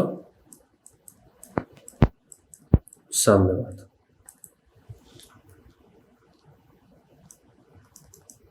तो देखिए इसको आप इस तरीके से लिखें, एक फ्लो चार्ट के माध्यम से लिख लें कि जैसे जैसे पूंजीवाद है और मैंने कहा कि जब पूंजीवाद के खिलाफ क्रांति होगी तो क्या आ जाएगा, समाजवाद आ जाएगा। और समाजवाद धीरे धीरे करके स्वतः, ध्यान दीजिएगा यहाँ पे हम लिख रहे हैं स्वतः, ये किस चीज में परिवर्तित हो जाएगा, ये साम्यवाद में परिवर्तित हो जाएगा। अब ये जो तीनों अवस्थाएं आप देख रहे हैं वो किस तरीके से है कि देखिए जो पूंजीवाद है, जाहिर सी बात है कि पूंजीवाद में किसका डोमिनेंस है, तो उसमें पूंजीपति का डोमिनेंस है। यानी एक तबका पूंजीपति है, दूसरा तबका मजदूर है। यानी आप कह सकते हैं कि जो पूंजीवाद की अवस्था है उसमें वर्ग विद्यमान रहते हैं। साथ ही आप ये भी कह सकते हैं कि जो पूंजीवाद की अवस्था है उसमें राज्य भी विद्यमान रहता है। क्यों? क्योंकि जो पूंजीपति है वो राज्य का इस्तेमाल अपने हितों की पूर्ति के लिए करता है या मजदूरों के शोषण के लिए करता है। तो आप लिख लें कि जो पूंजीवाद है इसमें मार्क्सवाद के अनुसार किसका प्रभुत्व होगा, इसमें पूंजीपति का प्रभुत्व होगा। ठीक, इसमें एक पूंजीपति का वर्ग होगा, दूसरा पराधीन वर्ग होगा। यानी आप इसको इस तरीके से लिख सकते हैं कि इसमें वर्ग विद्यमान रहेगा, दो वर्ग होंगे यानी वर्ग इसमें रहेंगे, और राज्य भी रहेगा।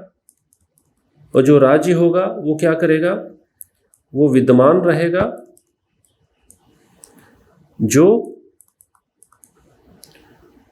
पूंजीपति के यानी जो प्रभुत्वशाली वर्ग है उसके हित में कार्य करेगा।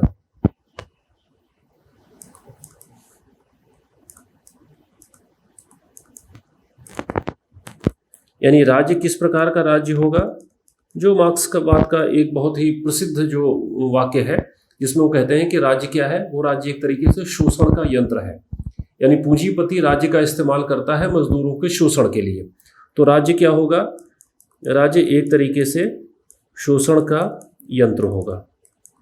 ठीक, अब इस पूंजीवाद के खिलाफ क्रांति हुई, मजदूरों ने क्रांति की। क्रांति के पश्चात अब व्यवस्था परिवर्तन हो गया, अब आया समाजवाद। तो समाजवाद में क्या होगा कि अब यहाँ पे पूंजीपति का प्रभुत्व समाप्त हो जाएगा, बल्कि किसका प्रभुत्व होगा, अब यहाँ पे मजदूर, या आप लिखिए कि यहाँ पे सर्वहारा का प्रभुत्व होगा। ठीक है, यहाँ पे भी आप कह सकते हैं कि जो सर्वहारा जिसका कि डोमिनेंस होगा, अब वो क्या करेगा, अब वो दो कार्य करेगा। यानी जो मजदूर है वो क्या करेगा, वो एक और तो पूंजीपति के अवशेषों को नष्ट करने का प्रयास करेगा। क्योंकि ऐसा नहीं है कि मार्क्सवादी कहते हैं कि एक झटके में क्रांति हुई और सारे पूंजीपति समाप्त हो गए। कुछ इधर उधर जो छिटके बिखरे होंगे तो उनको जो है पकड़ पकड़ के ढूंढ ढूंढ के वो कहते हैं कि पूंजीपतियों के अवशेषों को खत्म किया जाएगा, यानी पूंजीवाद के अवशेषों को खत्म किया जाएगा। और दूसरी ओर सर्वहारा ये भी देखेगा, मजदूर वर्ग ये भी देखेगा कि कहीं जो पूंजीपति है वो प्रतिक्रांति न कर दे, वो काउंटर रिवोल्यूशन न कर दे। तो इसलिए जो सर्वहारा है वो पूंजीपतियों के काउंटर रिवोल्यूशन यानी प्रतिक्रांति की संभावना को भी खत्म करेगा कि पूंजीवाद या जो पूंजीपति है वो दोबारा एकजुट होकर उस सर्वहारा की क्रांति को विफल न कर दे। तो कुल मिला के आप कह सकते हैं कि यहां भी वर्ग होगा, लेकिन वर्गों के समीकरण बदल गए। अब जो डोमिनेंट क्लास है वो मजदूरों का है, वो सर्वहारा का, जो पूंजीपतियों को समाप्त कर रहा है। ठीक है, यहां भी राज्य होगा, लेकिन अब राज्य शोषण का यंत्र नहीं होगा, बल्कि कहीं ना कहीं से जो राज्य होगा उसका सर्वहारा इस्तेमाल करेगा पूंजीपति के अवशेषों को समाप्त करने के लिए। ठीक है, तो आप लिख लें कि यहां पे जो सर्वहारा होगा वो क्या करेगा, वो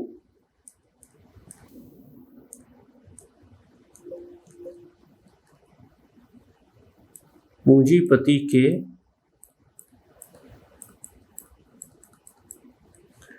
अवशेषों को नष्ट करेगा। दूसरा हमने कहा कि वो प्रतिक्रांति का मतलब वो जो पूंजीपति दोबारा इकट्ठा होकर सर्वहारा की क्रांति को विफल न कर दे, यानी प्रतिक्रांति की संभावना को समाप्त करेगा।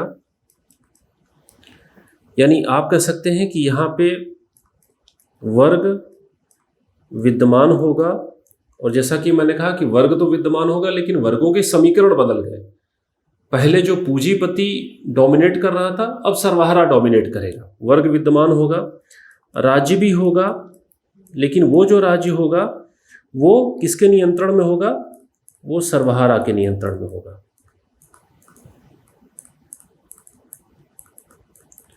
और जो नेक्स्ट जो कंडीशन है या जो अल्टीमेट कंडीशन है जिसे वो साम्यवाद कह रहे हैं, अब वो कह रहे हैं कि देखिए जो समाजवाद आया वो तो क्रांति से आया, लेकिन जो साम्यवाद आएगा वो स्वतः आएगा। वो कैसे आएगा, जब वो कहते हैं कि पूंजीपति वर्ग का पूरी तरीके से सफाया हो जाएगा।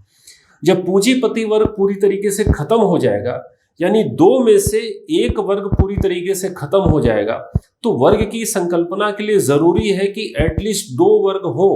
अगर एक ही वर्ग है तो यह कहा जा सकता है कि वर्ग ही नहीं है।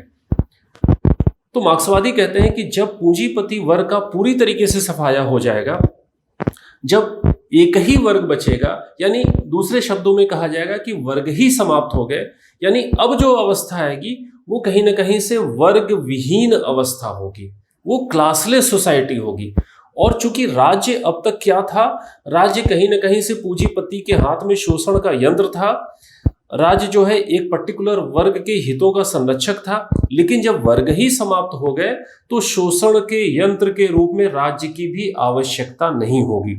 तो एक तरीके से एक ऐसी अवस्था आएगी जो वर्ग विहीन राज्य विहीन अवस्था होगी, जो क्लासलेस और स्टेटलेस सोसाइटी होगी, और वही जो अल्टीमेट अवस्था होगी उसी को जो मार्क्सवादी है वो उसको साम्यवाद का नाम देते हैं, उसको कम्युनिज्म का नाम देते हैं। तो इस तरीके से आप मार्क्सवाद की विचारधारा में समाजवाद और साम्यवाद इन दोनों के अंतर को भी बहुत स्पष्ट रूप से देख रहे होंगे कि एक और समाजवाद है जिसमें सर्वहारा का डोमिनेंस है, जिसमें सर्वहारा पूंजीपति के अवशेषों को मिटाता है, जिसमें सर्वहारा प्रतिक्रांति की संभावना को रोकता है, लेकिन उसमें वर्ग होता है।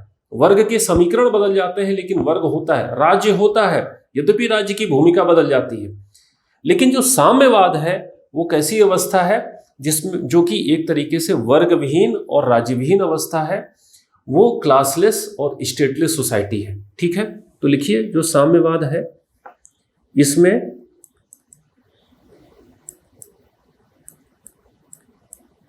पूंजीपति पूर्णतः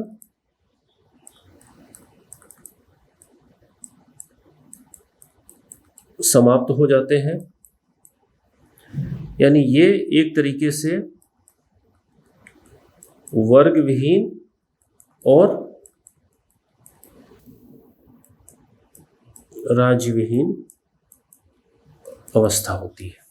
ठीक है, तो मार्क्सवादी कहते हैं कि जैसे जब समाजवाद होता है तो उसमें क्या होगा, समाजवाद में लोग अपनी क्षमता के अनुसार कार्य करेंगे और जो वो कार्य करेंगे उस कार्य के अनुसार ही उनको वेतन मिलेगा। लेकिन जो साम्यवाद होगा उसमें क्या होगा कि लोग अपनी क्षमता और योग्यता के अनुसार कार्य करेंगे और उनको आवश्यकता के अनुसार मिलेगा, क्योंकि अब जो प्रोडक्शन हो रहा है वो शोषण के लिए नहीं हो रहा, अब जो उत्पादन हो रहा है वो शोषण के लिए नहीं हो रहा। तो जिसकी जैसी आवश्यकता होगी उसी के अनुसार उसको जो है संसाधनों में हिस्सेदारी मिलेगी। ठीक है, तो वो एक तरीके से आइडियल स्टेट होगा, वो एक तरीके से आदर्श व्यवस्था होगी। लेकिन आप जानते हैं कि दुनिया के जिन देशों में मार्क्सवाद की विचारधारा से प्रेरित होकर क्रांतियां हुई, चाहे वो क्रांति सोवियत संघ में हुई हो, चाहे वो क्रांति चाइना में हुई हो, तो वहां पे कभी भी उस सेंस में साम्यवाद नहीं आया जिस सेंस में कि मार्क्सवादी साम्यवाद को परिभाषित करते हैं। क्योंकि सोवियत संघ भी अल्टीमेटली एक स्टेट था, सोवियत संघ अल्टीमेटली एक राज्य था, चाइना भी एक स्टेट है, चाइना भी एक राज्य है। कभी भी वो अवस्था नहीं आ पाई जिसे कि मार्क्सवादी साम्यवाद के रूप में व्याख्यायित करते हैं, जिसमें क्यों कहते हैं कि राज्य की भी आवश्यकता नहीं पड़ेगी। तो मोटे तौर पे आप कह सकते हैं कि सोवियत संघ में जो मार्क्सवादी सिद्धांतों से प्रेरित होकर क्रांति हुई है, चाइना में जो क्रांति हुई, तो वो एक तरीके से समाजवाद की अवस्था थी, जिसे आप थ्योरेटिकली देखेंगे तो वो समाजवाद के करीब दिखाई पड़ेगा। वो उस तरीके से साम्यवाद नहीं है जैसा कि साम्यवाद जो है मार्क्सवादी जिसको कि परिभाषित करने का प्रयास करते हैं।